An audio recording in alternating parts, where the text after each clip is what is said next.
everybody, and welcome to the stories of the guy who liked to toast, part 2. Joe Somebody, the sequel to the award-winning novel of the guy who liked to toast. As the heavy weapons guy was ready to fire his minigun, the guy realized that he could break the fourth wall. Using this power, he summoned gallons of toast paste on top of the heavy weapons guy. Don't even ask me what toast paste is. As the heavy weapons guy started to suffocate from the toast pastry, he yelled, "Ah, mada!" with his last breath.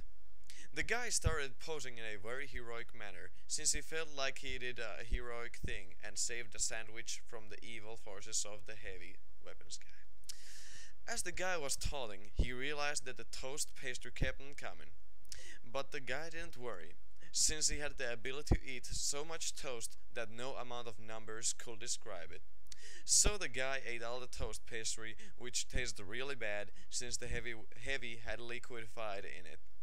After gnawing all the toast pastry, he realized that he had to turn into a heavy weapons guy. "Oh, this is bad," the guy yelled as he was crying like a baby, which he wasn't anymore. He saw a sandwich on the ground. The guy looked at the sandwich with an empty gaze for a moment. "Yo, what's up, bitch?" said the sandwich to the guy out of the blue. "Ah!" the guy yelled, since he had never met a sandwich which had the ability to talk.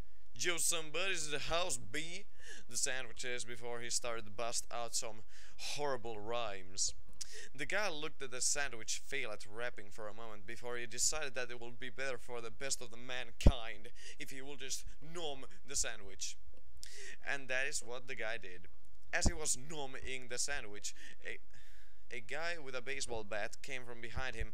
"Say goodbye to your kneecap, chucklehead," yelled the guy with the baseball bat as he started to beat the crap out of the guy. "Itsy bitsy baby man, I squash you like a little bug," the guy yelled as he hit the tiny baby man in the face with his fist. After this, the baby man turned into a floating dinner plate. This made the guy really confused and scared, since the guy didn't belong there.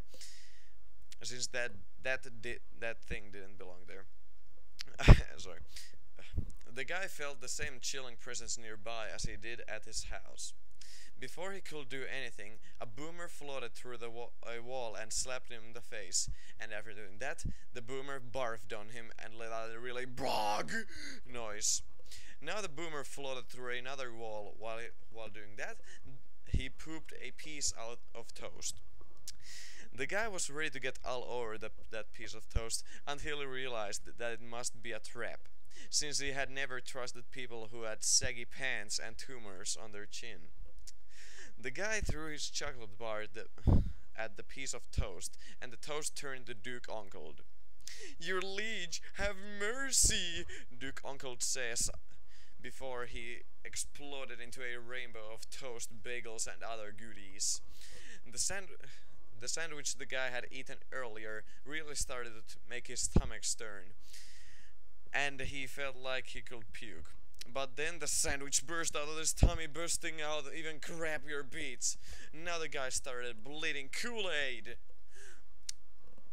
The guy stuffed the sandwich inside a bagel and threw it to Luigi, who was conveniently standing in the doorway. Doing this, he caused Ganon to appear. "Join me, guy, and I will make your face the greatest in Corridai, or else you will die." Since dying sounded stupid and boring, and would cut this story short, he went with the greatest face in Corridai thing. Taking this choice was probably the worst thing he could have ever done, since now his head started to inflate really freaking fast. This caused the guy to pass out. As the guy woke up again, he realized his head was big as the moon. "Oh, this is bad day for the giant man," he yelled with a sad tone. This was even more stupider than his last choice, since this made everyone's eardrums blow up like bagels in the Caribbean sun. "Cry some more," he heard somebody yell from behind. It was the same boomer that barked from him. But now he was far, far away from him, since the boomer was gravitating around the sun really fast. This was particularly scary, disturbing, and gross, since his buttocks were jiggling like a jello pudding. Once again, the guy had a feeling that there could be no logical way out of this situation, but since this isn't a logical story, the guy will once again get out of this jiggling situation. Maybe. To be continued. Made by Lollipopper, aka Team Finland, aka Timmy. Thank you very much.